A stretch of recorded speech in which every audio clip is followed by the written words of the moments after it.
Bonjour à tous, bienvenue à ce 156e épisode des lunchs immobiliers du Club d'investisseurs immobiliers. Yvan Cournoyer en compagnie de Jean-Philippe Claude. Salut Jean-Philippe. Salut Yvan, ça va bien?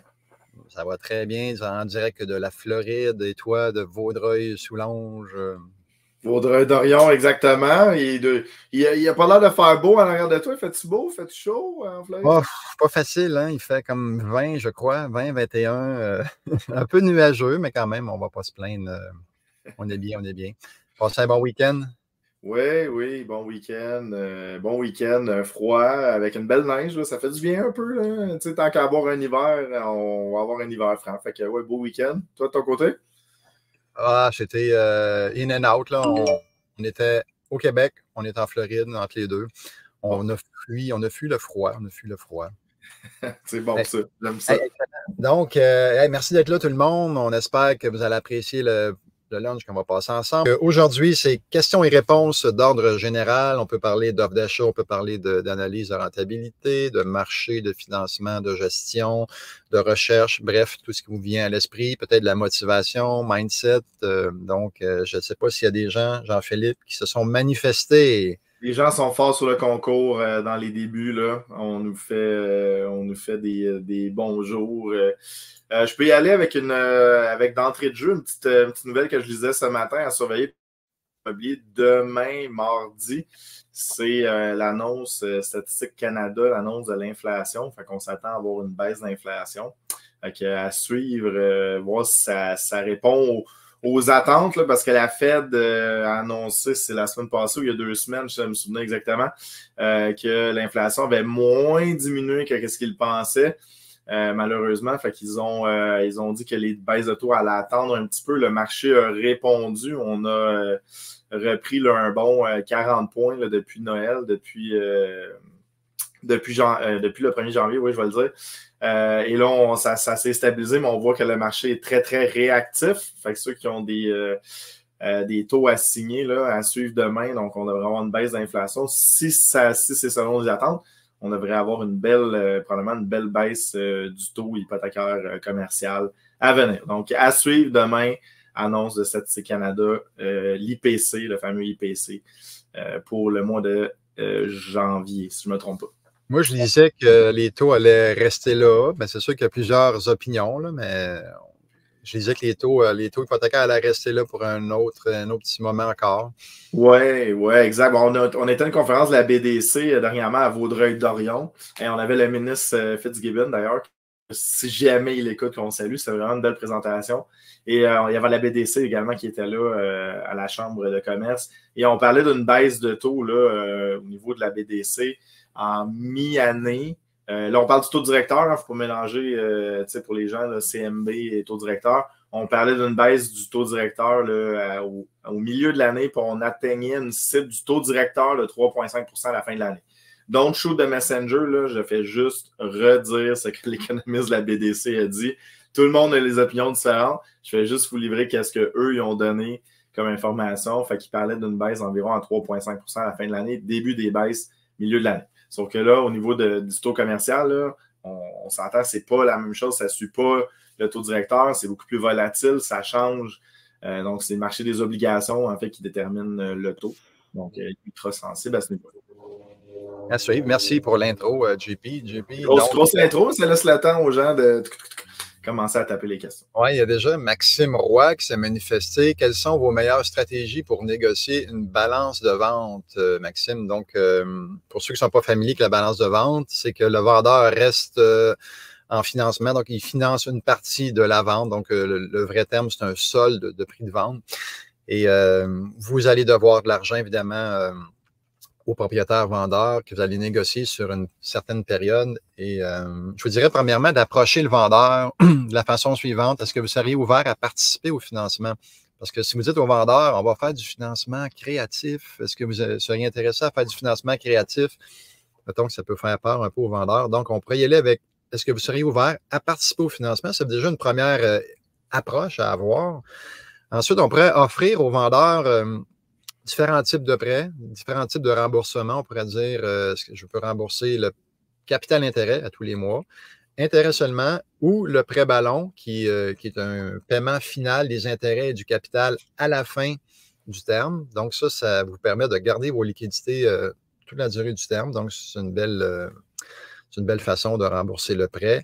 Ensuite, lui faire comprendre qu'il peut reporter une partie de ses impôts. Évidemment, il ne pourra pas reporter à la fin du terme ses impôts, mais il y a tout un calcul de réserve qu'on appelle qui est mis en place pour différer un peu l'impôt du vendeur. Ce n'est pas très excitant en termes de report, mais quand même, ça peut être intéressant pour quelqu'un qui a un vendeur qui a des stratégies de revenus variables. Il pourrait peut-être en passer plus une année et moins l'autre pour essayer d'équilibrer puis réduire ses impôts. Donc, on lui fait comprendre qu'il peut reporter une partie de ses impôts. Ensuite, JP, qu'est-ce qui te vient en tête comme... En fait, l'erreur qu'on a souvent au niveau des balances de vente, c'est d'arriver avec cette question-là. Qu'est-ce qui arrive quand on arrive avec cette question-là? Bon, on a l'air d'un cassé en bon français, puis dire, je veux une balance. Commençons la relation humaine, commençons la négociation, puis ensuite, ça vient en cours de route. Ce qu'on enseigne dans le coaching aussi, c'est que vous pouvez donner des options pour rendre la balance de vente alléchante. Vous pouvez donner des options. Par exemple, je ne sais pas, le building, on invente un prix 1 million. C'est 1 million ou je paye 1,50 $ tout en étant respecté la valeur marchande. Faites attention, le profit se fait à l'achat, mentor du club. Yeah. Mais si vous faites un bon profit à l'achat, vous gonflez un peu votre prix d'acquisition en échange, par exemple, d'une balance de vente. Donc, ça peut devenir plus alléchant là, à présenter avec le vendeur. Très populaire ces temps-ci à cause des valeurs économiques qui sont vraiment basses là, avec les taux d'intérêt. Donc, il y a eu beaucoup plus de vendeurs qui sont négociables. On l'a répété dans les autres clairs, mais on le répète encore ce lundi midi. Super belle fenêtre d'opportunité. Pour une fois que le marché est balancé, les gens disent « je vais attendre que les taux baissent. » Ça va redevenir un marché de vendeurs. Vous allez avoir de la misère à négocier vos balances de vente. C'est maintenant qu'il faut le faire. Puis comme tu disais, de ne pas nécessairement en parler tout de suite pour ne pas passer pour un cassé, mais un bon moyen ou un bon moment de le faire, c'est après la visite des lieux. Tu sais, votre immeuble m'intéresse toujours, mais au lieu de baisser le prix, est-ce que vous seriez prêt à financer une partie? Ça peut être la même stratégie après l'inspection. Tu sais, il y a 50 000 de travaux de plus que prévu. Ils ne sont pas nécessairement dus tout de suite, les travaux, mais on sait qu'ils vont être dus dans quelques années. Donc, vendeur, est-ce que tu accepteriez de financer une partie de ces travaux-là en restant en solde de prix de vente?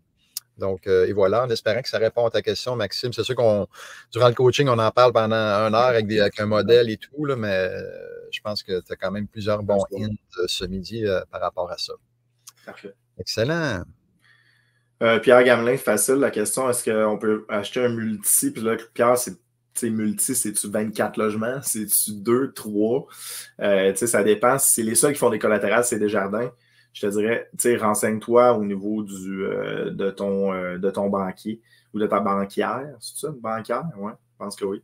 Une banquière. Donc, de vérifier, en fait, si tu es capable de faire un collatéral. Collatéral, c'est d'aller prendre une garantie sur un autre immeuble pour utiliser cette garantie-là pour lever un financement à 100%. Fait que ça se fait avec Desjardins, c'est les seuls qui le font. Pierre, ça dépend. Je te dirais peut-être 2,24 logements, non. Mais généralement, là, dans les petits plex, ça se fait. En fait, Dave achète un bungalow, il veut savoir la condition de marché.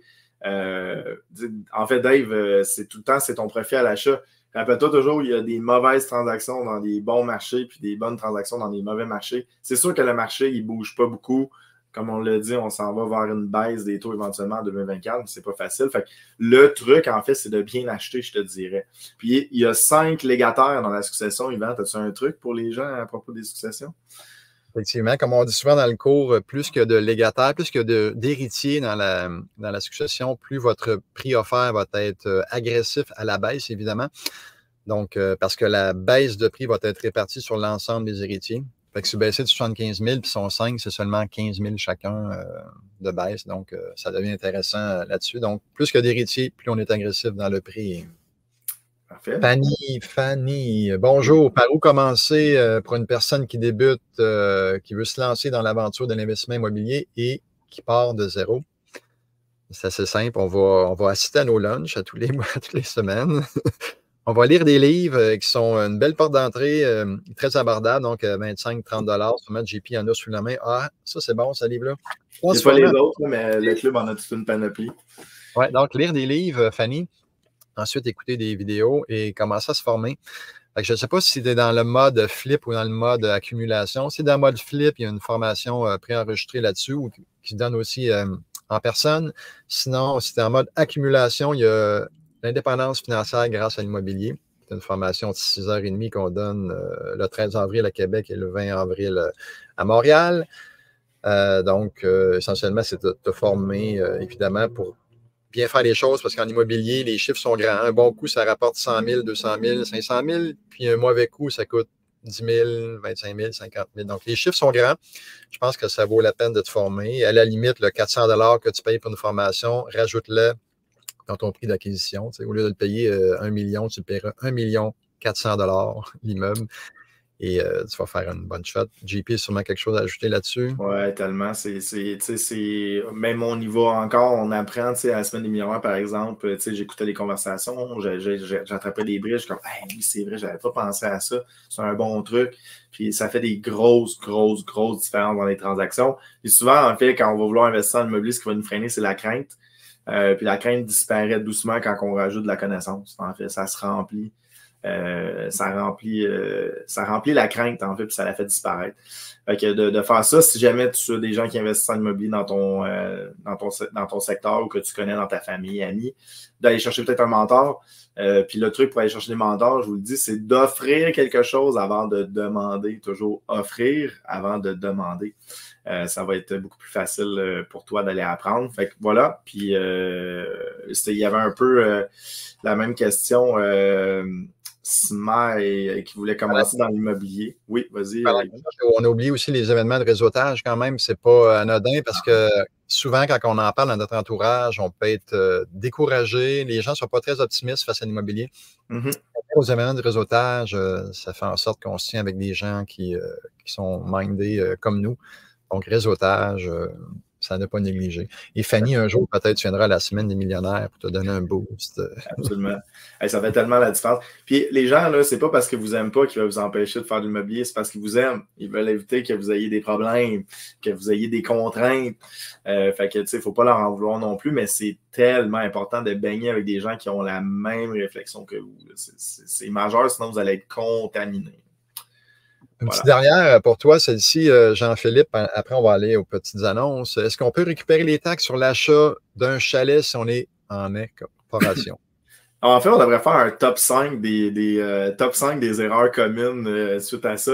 Souvent, c'est fréquent, là, puis Smile, on t'en veut pas, c'est juste que c'est ultra fréquent dans les coachings. Les gens mélangent taxes sur les produits puis véhicules de détention. Les gens pensent incorporation, ils pensent à TPS TVQ alors que ça n'a pas rapport du tout. Tu peux avoir un numéro de TPS TVQ personnel, tu peux en avoir un pour une entreprise. Fait que si les gens l'écoutent, on va essayer de propager la nouvelle. Il n'y a aucun lien entre le véhicule de détention, le véhicule d'achat et la taxe sur les produits et services. OK? Fait que ça, on a séparé ça. Maintenant, pour le chalet locatif, est-ce que c'était un chalet locatif dans lequel il y avait une TPS TVQ? Est-ce que c'est un chalet qui était loué court terme à temps plein? OK, à plus de 90% du temps. S'il était loué à plus de 90% du temps, c'est devenu un commerce et il y avait une TPS TVQ. Alors oui, dans certaines conditions, là, il y a plein de conditions qu'on peut voir là, justement dans la formation du bootcamp. Il y a certaines conditions où est-ce que oui, on peut récupérer. Normalement, si le chalet n'est pas neuf, là, je te donne la base. Là.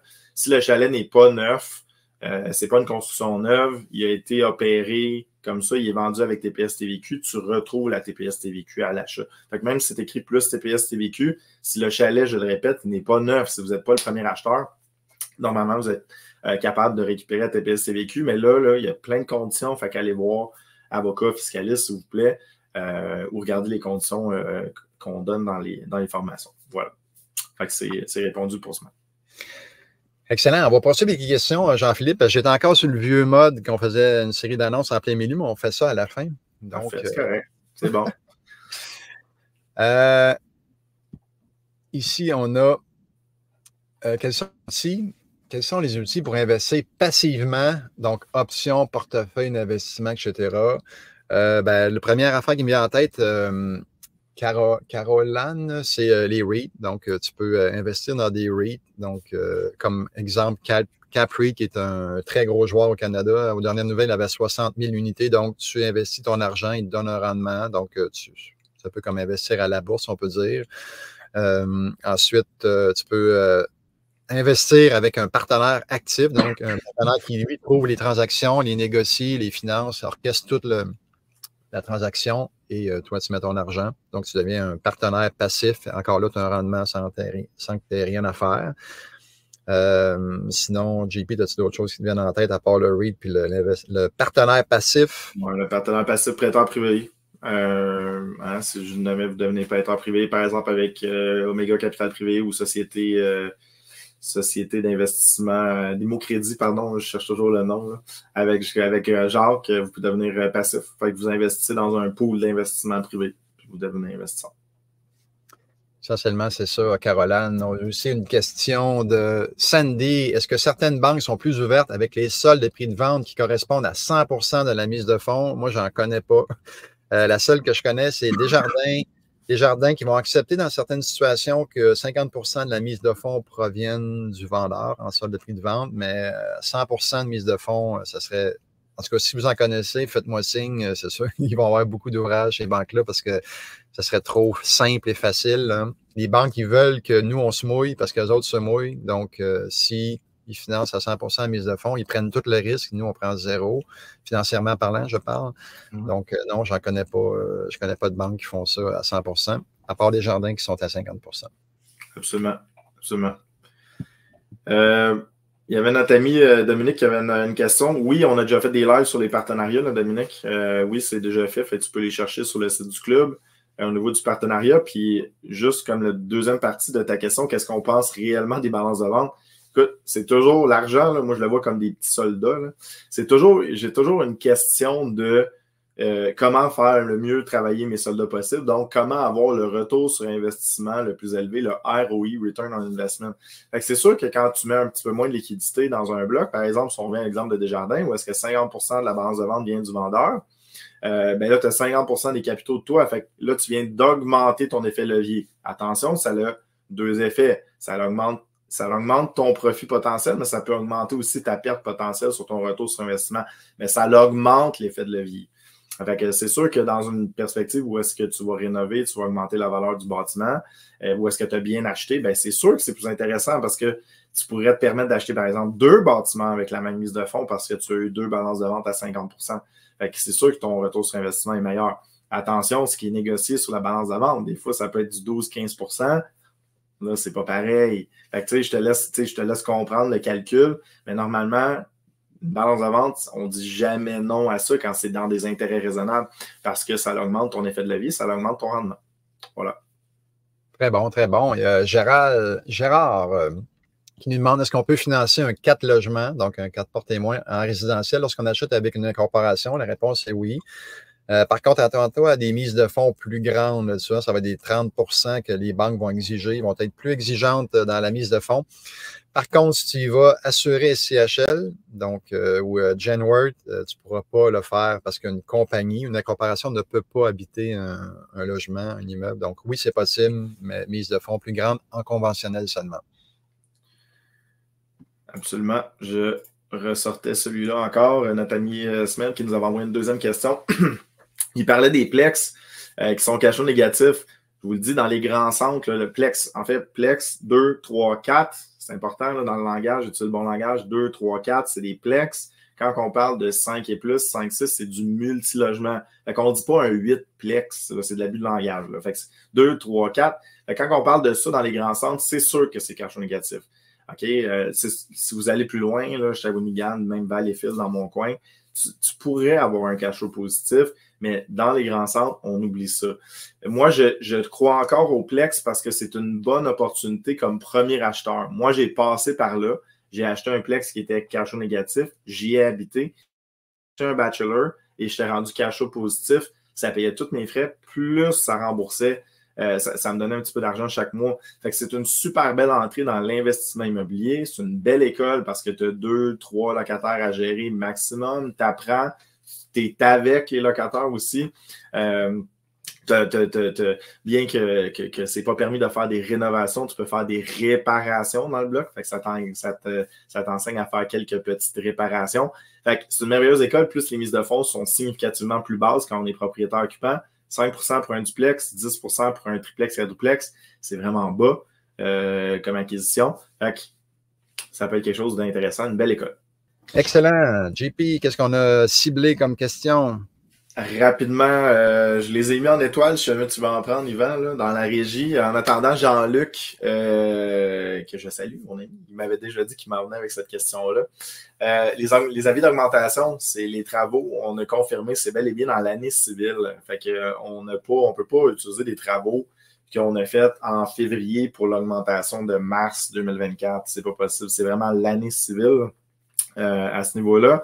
Et on avait également un maître Richard Damour qui nous écoute toujours. C'est toujours plaisant de savoir qu'il est à l'écoute. Faisait juste au niveau du terrain, là, il y avait une question sur le terrain, on pourrait y revenir, mais au niveau du chalet locatif, au niveau de la TPS TVQ, juste faire attention aussi à la vente d'un terrain. Là. En tout cas, bref, il y a plusieurs conditions dans tout ça, mais la vente d'un terrain TPS TVQ, toujours dans une société, c'est la seule différence qu'il y avait au niveau de la société du personnel. Donc, je vous avais dit qu'il n'y avait pas de différence, pas tout à fait dans la division de terrain quand c'est par une société TPS TVQ. Fait qu'Yvan, je ne sais pas s'il y en a une qui t'interpellait. Il y avait Dominique Bérubé, où peut-on trouver les partenaires passifs? Est-ce qu'il existe un site? S'il en existe un, je ne suis pas sûr que c'est une bonne chose parce que si on s'annonce au grand public, on dit on cherche des partenaires passifs, l'AMF va être là dans nos pattes. Donc, il faut faire attention quand on va chercher des fonds du public. Faites-le one-on-one. Vous pouvez le faire dans les événements de réseautage, par exemple, du club, dans les formations que vous allez suivre. Il y a d'autres personnes qui sont là qui pourraient avoir peut-être de l'argent investi, mais faites attention pour ne pas aller at large quand vous faites de la recherche de partenaires passifs. Surtout, ne pas indiquer que vous cherchez des investisseurs passifs, mais plutôt des partenaires passifs, donc qui sont partie intégrante de la société. Donc, petit conseil que je vous donne, faites attention à ça. Allez-y one-on-one.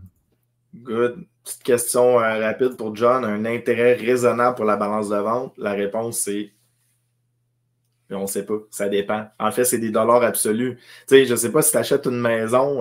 Par exemple, j'ai déjà acheté dans le passé des propriétés à décontaminer. Fait que c'était influençable par une banque. Fait qu'on est allé chercher, en fait, un financement 100% en balance de vente. Fait que les gens pensent souvent balance de vente, deuxième rang, derrière une banque. Mais c'est pas toujours ça. C'est un immeuble de 450 000 ben, j'ai été financé 375 000 par le vendeur à l'acquisition. Fait qu'il n'y avait pas de créancier institutionnel. C'était que le vendeur qui est venu me financer. Fait que ça c'est une petite chose qu'on peut changer dans votre tête, là, de dire que des balances de vente, des fois, c'est en premier rang. Ça l'était. Puis j'ai décontaminé, ça a pris 6 mois. Après ça, j'ai eu un financement bancaire. Je ne me souviens pas le taux d'intérêt, je pense que c'était 6-7. Mais si ça a arrêté du 15% pendant 6 mois, ça va rester raisonnable dans mes calculs en dollars absolus. C'est important de le voir en dollars absolus à la fin de la transaction du remboursement, combien m'a coûté la balance de vente. Fait que c'est pour ça que je voulais te répondre, John. En fait, la réponse, c'est que ça dépend. Si tu traînes ta balance de vente pendant 20 ans, ben, elle ne sera pas à 12%, elle va être à 3-4. Le record, en fait, moi, ça a été 23 ans, le record personnel. Yvan, tu as déjà vu du 25 ou du 30? 25 ans, ouais. 25 ans, la balance de vente. Fait que, c'est vraiment libre, là. C'est un contrat, c'est une feuille blanche. Puis on draft une balance de vente comme vous voulez, capital intérêt, 25 ans, 5 ans, 6 mois, 1 mois. C'est vous qui décidez. Fait que le taux d'intérêt, il n'y a pas d'indication à suivre. C'est vraiment le dollar absolu. Ce qu'on voit souvent aussi en deuxième rang, là, tu parlais de premier rang, mais en deuxième rang, on voit souvent, mettons, ce que les gens payent à la banque en premier rang, plus un pourcentage, peut-être 1 ou 2%, là, selon les cas. Donc, si par exemple, présentement, vous avez du 5,5 à la banque en premier rang, ben, le vendeur restera en balance de vente à 6,5, 7,5. Mais tout devient négociable, comme disait Jean-Philippe. Donc, dans ces eaux-là. Parfait. En avait-tu une autre, Yvan, ou j'y vais avec la prochaine? Je vais dire que la prochaine. 5. Une autre mythe qu'on a dans les top 5 mythes de l'investissement immobilier. À partir de 4 unités, le propriétaire occupant n'a plus raison d'être. OK? Fait que 2, 3, 4, c'est un financement avec un propriétaire occupant au niveau de la SCHL. À partir de 5, c'est tranché au couteau à la SCHL. Le propriétaire occupant n'a plus d'importance. Évidemment, il faut que ça casse à un moment donné. Là, quand on achète 85 unités, on n'ira pas habiter dans le 85 unités pour acheter. Fait que ça casse en fait à 5 logements. Fait que le propriétaire occupant n'a plus rapport. Pour la mise de fonds, Ça dépend, ça peut être aussi bas que 5 pour du 6 unités. Ça dépend des critères APH Select en abordabilité, en accessibilité, puis en efficacité énergétique. Je ne sais pas si notre ami Brian est à l'écoute. Souvent, il est à l'écoute de nos midis. Tu feras un coucou au niveau pour l'analyse d'efficacité énergétique, un partenaire du club. Donc, ça peut être jusqu'à 5 Si on n'y va pas avec l'APH Select, on y va avec une assurance préhypothécaire marché, ben là, c'est 15 de mise à fond.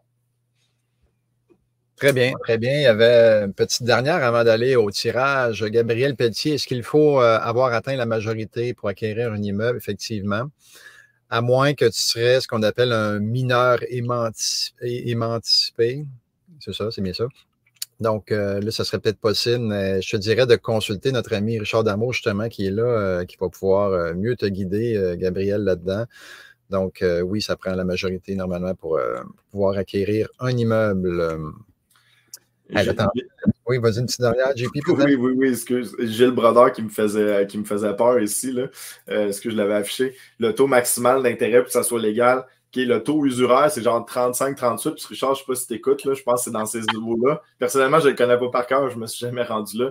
Mais honnêtement, en immobilier, je n'ai jamais vu quelque chose qui a dépassé comme le 15-18 %. Personnellement, je n'ai jamais vu ça dans mon expérience de 10 ans et plus en immobilier. Je ne sais pas si tu as vu plus haut, là, Yvan. Là. Non. C'est pas mal le maximum. Hey, merci, Richard, qui m'a émancipé, effectivement, émancipé. C'est dans mon cours de courtage, mais oui, donc émancipé, non émancipé. Good! Hey, on va y aller avec les tirages. Merci à tous ceux qui ont partagé. Félicitations et bonne chance. Le premier prix qu'on fait tirer va être 195 $ de rabais sur le Boost Camp qui a lieu à Québec 13 et 14 avril prochain ou à Montréal 20 et 21 avril prochain. Donc, le gagnant ou la gagnante est Hélène Fortier. Hélène Fortier, qui fait son coaching présentement, qui était à la Semaine des millionnaires, qui est bénévole, qui a acheté une unité de Jean-Philippe, donc très active au club. Hélène, félicitations. Tu pourras refiler ce prix-là à quelqu'un si jamais si tu le désires. Prochain cours, formation préenregistrée de votre choix.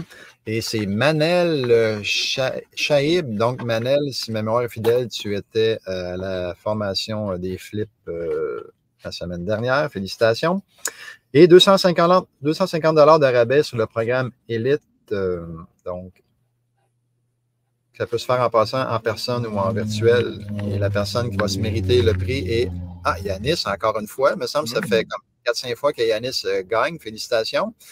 Encore une fois, tu pourras peut-être refiler à quelqu'un ou l'appliquer sur le programme Élite avancé qui va débuter en avril prochain à Montréal et à Québec, je crois, en avril aussi. Donc, félicitations aux gagnants. Merci d'avoir partagé. Philippe. Yes, il y avait juste la correction de Richard. Richard qui disait 60 % le taux usuraire. Fait que je vais le savoir pour le futur. J'espère jamais me rendre là. Mais voilà. Fait que merci Richard. J'aime ça. Il est toujours à l'écoute. C'est bon puis c'est stressant en même temps. Hein. Il y a un des deux. Faut surveiller qu'est-ce qu'on dit. Donc, blague à part, Richard, qu'on salue du bureau Fodago. Je ne sais pas si tu es encore dans l'Ouest en train de faire du ski, Richard, mais très bon. On va en profiter pour faire une pub. Là. Fodago, Fortier d'Amour-Goyette, basé sur la Rive-Sud, partenaire dans multiples de mes projets. Donc, j'ai vraiment travaillé beaucoup avec eux. Travail excellent. OK, voilà, petite pub. D'ailleurs, Richard n'est pas tout seul. On a quand même 175 personnes sur Facebook présentement, à part YouTube et LinkedIn. Donc, merci d'être là, d'être fidèle au poste. C'est super intéressant de partager avec vous. Et on espère que vous appréciez les lunchs autant qu'on a de plaisir à le faire. Et peut-être, Jean-Philippe, un petit mot de la fin. Ouais, ben, je vais être fatigant, là, mais je vais le remarteler. Je l'avais dit à la semaine en conférence avec les gens. C'est le moment de bouger. On va reparler de cette période-là là, dans le futur, puis on va dire, wow, on pouvait acheter des immeubles quand on faisait de l'abordabilité ou du dossier d'efficacité énergétique. J'ai vu Brian passer. On peut acheter en ce moment, dans certaines conditions, quand on achète bien, on peut financer des immeubles à 95 % au niveau de la SCHL. Faites juste attention à l'effet de levier, je le répète. Plus l'effet de levier est élevé, plus le risque est élevé, je le répète.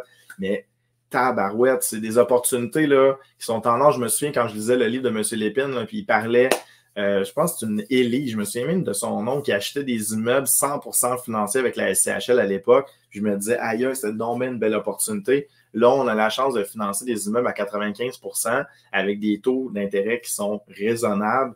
Tabarouette, avec le futur de l'immobilier en plus, tout ça, toute la conjoncture, avec le futur qui est incroyable. D'ailleurs, je disais dans la presse en même temps que l'IPC, en fait, le problème avec l'inflation, c'est le coût du logement qui n'arrête pas de monter. Fait que le coût du logement, c'est nos immeubles qui n'arrêtent pas de monter de valeur. Il y a une pression qui est énorme qui est faite. Le coût de construction est élevé. Les villes sont difficiles avec les permis. Fait que c'est difficile de construire. Les constructeurs ont arrêté de construire. Les coûts de construction étaient trop élevés puis les retours n'étaient pas là. Fait qu'on a une pénurie de logements actuellement qui va être majeure. Puis en plus de ça, on peut financer ça à 95%. C'est complètement fou. Fait que c'est rare que je me prononce pour le futur. Encore une fois, je le dis toujours, je suis toujours extrêmement prudent parce que c'est une macroéconomique, mais à moins d'une autre guerre ou d'une autre pandémie, le futur de l'immobilier dans les 2-3 prochaines années va être extraordinaire. Fait que c'est le temps d'avancer, c'est le temps maintenant d'y aller, pas d'attendre que les taux baissent, il va être trop tard. Voilà. 19 février 2024, on ressort ça en 19 février 2025. On a plusieurs à ressortir, Jean-Philippe, l'année prochaine. Ouais. J'étais moins optimiste l'année passée parce qu'on ne voyait pas la fin. Là, on sait que c'est la fin. On a atteint le plafond. On est en haut de la côte. On attend juste de descendre. Est-ce que ça va être mi-juin? Est-ce que ça va être en automne 2024? C'est inévitable. Ça s'en vient. Et au moment que ça chute, le marché va exploser. Ça va repartir. Fait que c'est le temps de faire l'écureuil puis de se stocker des immeubles dans les joues. Là. C'est le temps. Moi, j'ai bien hâte de voir si les gouvernements vont favoriser la rénovation parce qu'avec la construction neuve qui en arrache, ça serait le fun qu'ils mettent en place d'autres programmes pour essayer de favoriser les rénovations. Au moins, s'il ne peut pas construire du neuf parce que c'est difficile à cause des redevances, à cause des coûts de terrain, à cause des matériaux, la main-d'œuvre et tout ça, au moins favoriser la rénovation. Fait que je suis curieux de voir s'ils vont emboîter le pas là-dessus. Hâte de voir ça parce que c'est pas l'opinion. C'est pas l'opinion publique qui est favorable à ça. Dernièrement, je finis là-dessus. Dernièrement, j'écoutais la radio et j'écoutais encore les annonces de la Ville de Montréal qui disaient refuser les augmentations. J'en revenais pas qu'une ville prenne position comme ça, qui engorge un tribunal administratif du logement. Ça serait plutôt de vérifier, de dire aux locataires, vérifiez si ça correspond au TAL. Si vous voulez faire une annonce, là, je parle. Là. Et là, j'entends ça, je suis comme... Fait que c'est pas la volonté. Fait que j'ai bien hâte de voir ce changement de volonté-là changer dans les prochaines années. En attendant, propriétaire d'immeubles actuels, malheureusement, on est extrêmement favorisé là-dedans. Fait qu'au niveau micro, on est favorisé. Malheureusement, au niveau macro, la société est désavantagée. Fait qu'il faut qu'il y ait un mouvement. Là. Il faut qu'il y ait un changement de mentalité là-dedans. Brian Boucher. C'est un gros mot de la fin, hein? Oui, c'est correct. Brian Boucher aime bien l'expression être en mode écureuil. Donc, hey, excellent, Jean-Philippe. Nous, on se revoit la semaine prochaine avec Jean-François Picard. Donc, 157e épisode du Lunch immobilier avec Jean-François Picard qui va nous parler de ses stratégies de croissance de son parc immobilier. Jean-François, avec sa conjointe, qui ont doublé leur parc immobilier, ils sont passés de quelque chose comme aux alentours de 200-300 à 500-600, même je pense qu'ils ont monté un petit peu plus. Ils ont dû revendre un peu de portes pour stabiliser tout ça, mais je crois qu'ils sont en acquisition de 500 autres portes, donc devraient peut-être doubler aux alentours de 1000 portes prochainement. Donc, on leur souhaite que ça va fonctionner. Bref, ils vont venir nous raconter quelles sont ces stratégies pour arriver à faire ça. Donc, ça promet avec notre coach Jean-François, qui est au club depuis quelques années, qui performe très bien. Évidemment, comme dit notre ami Jean-Pierre, ce n'est pas une question de porte toujours, mais eux autres, ils ont une stratégie vraiment de croissance et tout ça. Donc, ça promet. Jean-Philippe, tu vas être là? Yes, absolument. J'adore Jean-François. À ne pas manquer, là, c'est un investisseur hors pair, là, Jean-François. Toujours posé, toujours belle valeur en plus dans tout ça. Bel être humain. Très bon investisseur, bel être humain. Ça va me faire plaisir. Puis François Gagnon qui faisait juste dire Luc Poirier, à tout le monde en parle aussi. Là, si jamais vous voulez aller voir cette entrevue-là sur l'offre et la demande. Incroyable. Vous allez voir comment c'est distorsionné cette entrevue-là. C'est fascinant. On pourra en parler au prochain lunch, mais à voir. Je pense que l'énergie qu'il y avait dans les gens dans la salle, les petits bouffons en arrière, a fait plus parler que le contenu. Mais bon, le contenu était quand même très, très bon. Et effectivement, entrevue, on n'a pas manqué. Voilà. Nous, on se revoit la semaine prochaine, les amis. Donc, le 26 février prochain, c'est un rendez-vous. Et merci beaucoup à tous et on se revoit sous peu. Go, go, go!